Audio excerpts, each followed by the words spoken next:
We are the Gujarat Technological University. Since its inception over a decade ago, GTU has been empowering young and curating minds to realize their true potential. Over 4 lakh inspired students are enrolled with one of the premier academic universities in India. With more than 450 affiliated colleges in its fold operating across 5 zones of the state, GTU, the International Innovative University, your place to move forward.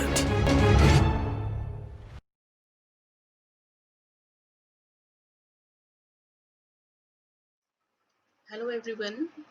Today we will be seeing Java Server Faces. What is Java Server Faces? It is a software which allows us to develop web applications. Have we seen any other software which allows us to develop web applications? Yes, we have seen 2 of them. One is Java Servlets and another is Java Server Pages. Now today we will see Java Server Faces. Now what is JSF or Java Server Faces? Let us see.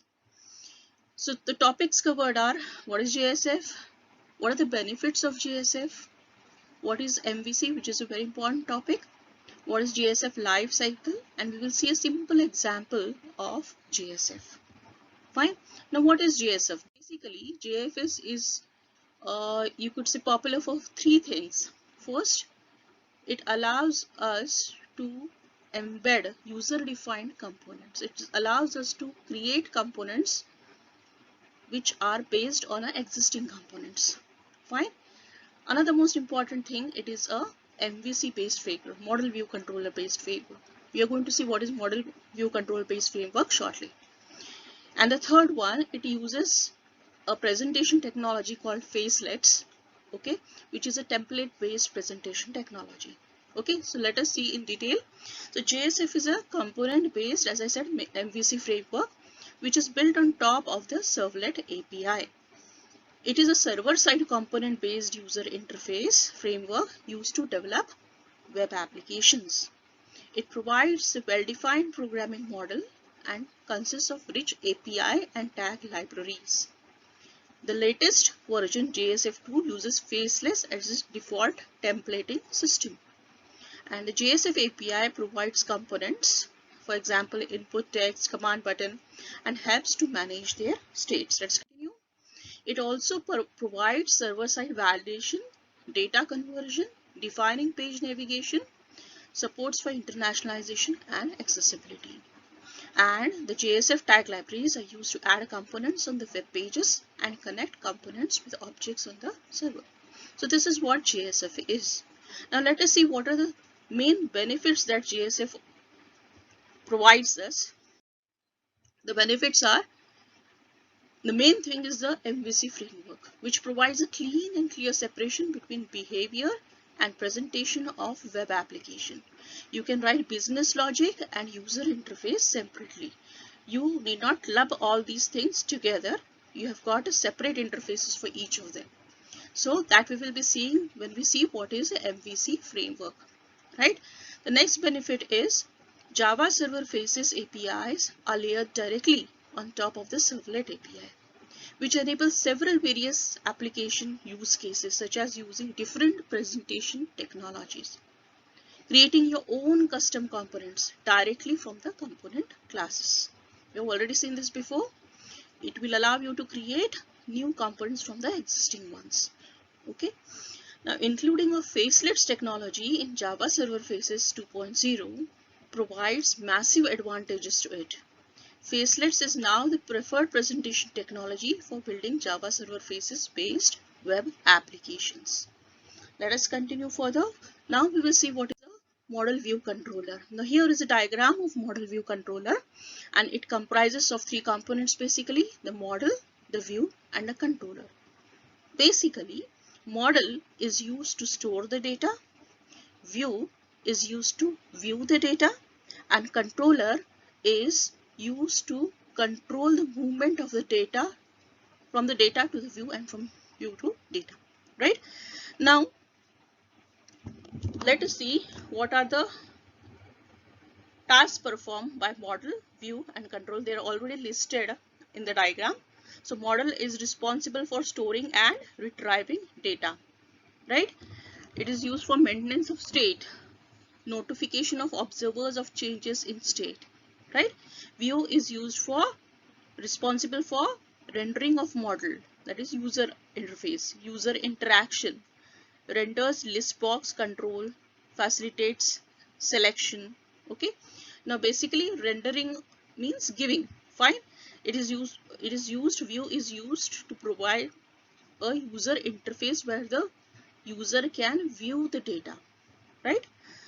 Now controller is responsible for responding to user input, instructing the model to respond to the user input. Now this is what is the model view controller. We are going to see it with the help of an example. It will be more clear to you. Fine. Now let us see what is the JSF life cycle. Now it has basically 6 steps, the JSF life cycle. First one, you can see a computer over there. A request is going to a page, and the first step is restore view. It will show you a view. Then based on whatever you input, it will apply the request values. Fine. It will process the validations. It would validate the data that you have entered, right? And after the validation is complete, it will update model values. Now this uses a bean for updating model values. Okay, it stores the data in a bean. Fine. So you could say a bean is a model, right? Then after storing in the bean, it will invoke an application. It will invoke a method of the bean, right? And after invoking the application, whatever of the output of the application is, that will be shown on the screen with the help of render response. Now the next slide will show you what all jobs are performed by each and every phase. Let us see. So restore view is used to recover the component tree. Fine. Apply request values. It adds new parameter to the recovered component tree. Fine. What is the component tree stored? Basically, it stores what all variables you have that it's going to store in the component tree, right? Then process validations. It will validate the parameter, right? So whatever input you are giving, it is going to validate that. Update model values. It will update the bean properties corresponding to the input component's value attribute. So whatever you have entered, fine, on the screen, after validating of that, fine, it will be stored in the component's attribute value, right? Invoke application. Now what it does is it instances, or it creates an instance of a managed bean. Now what does a bean consist of? Basically it consists of a variable which stores the data and a get and set properties and a function in addition to that, which will invoke an application, right? So it instances a managed bean, adds value of component to properties of a managed bean, and method of managed bean is invoked or executed, right? Now what is the render response do? It add values of the attribute to component tree and generates the HTML code. Fine, it will generate a HTML code and output will be seen on the screen. So these are the steps of JSF life cycle. Now you'll see a small simple example of it. On the screen you could see that you've opened NetBeans, right? We open NetBeans. Now after opening of NetBeans, what we are going to do is we are going to create a new Java web application. Okay, you can see a Java web and web application we are creating. We have given a name to it, right? And then we have selected the framework as Java Server Faces, right? And you can see the URL pattern that you have given, fine. And this creates a JSF page. You can see hello from Facelets message over here, right? So this particular message is created. After that, there are 3 steps that you're going to do. First one, you're going to create a user interface, then you're going to create a managed bean, and then you're going to configure and manage Faces servlet. Okay, so the second step, creating a managed bean, okay, that is going to be what? It is going to be the model. The user interface is going to be the view. and configuring and managing face level, this is going to be the controller. For example, the web.xml file. The web.xml file is an example of a controller, right? Then you are going to create a bean class, that is going to be the model, and the user interfaces that you create. Okay, so those are going to be the view. Let us see. Now this is an example of a user interfaces wherein you have used certain tags. You're seeing a tag called h:output label, okay, and username. Fine, it is going to show this is for the username, then input text, okay, and here is the validation property. Okay, so required is true. If you not enter anything, what is the message it is going to show? Username is required. This is the validation that you've entered. And then we have got a command button. So we are all using a h tag over here. Fine. So the next video that I'm going to post is going to be based on the tags, different tags that JSF uses. Fine. So we have created a label for username. We have created input text. Fine. And validation for that input text is that the value is required, and if it is not input, it's going to show a message that username is required. Fine. And then we have got a command button named submit. Fine. Now let us see the next one. This is the user interface.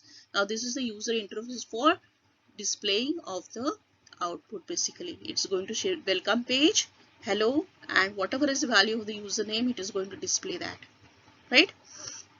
So these are the two user interfaces, or you could say view, right? And this is the bean. Okay, this is the model wherein we have got a class called user, we have got a data member called name, and we have got a get and set property over here, right?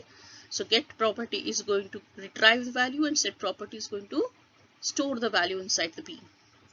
Next, this is the web.xml file. Fine, where we have got a servlet name, we've got the servlet class, okay, then we've got the servlet mapping, we've got a URL pattern over here.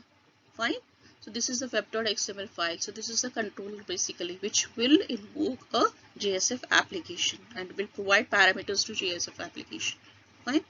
Now this is the output. It's showing username, it's showing very small, but it's showing a username and a text box. If I simply say submit, it is going to say username is required because of the validations that we have put. Fine. Now when I put a username over here and I click on submit, it is going to say hello Java T-Point. Fine.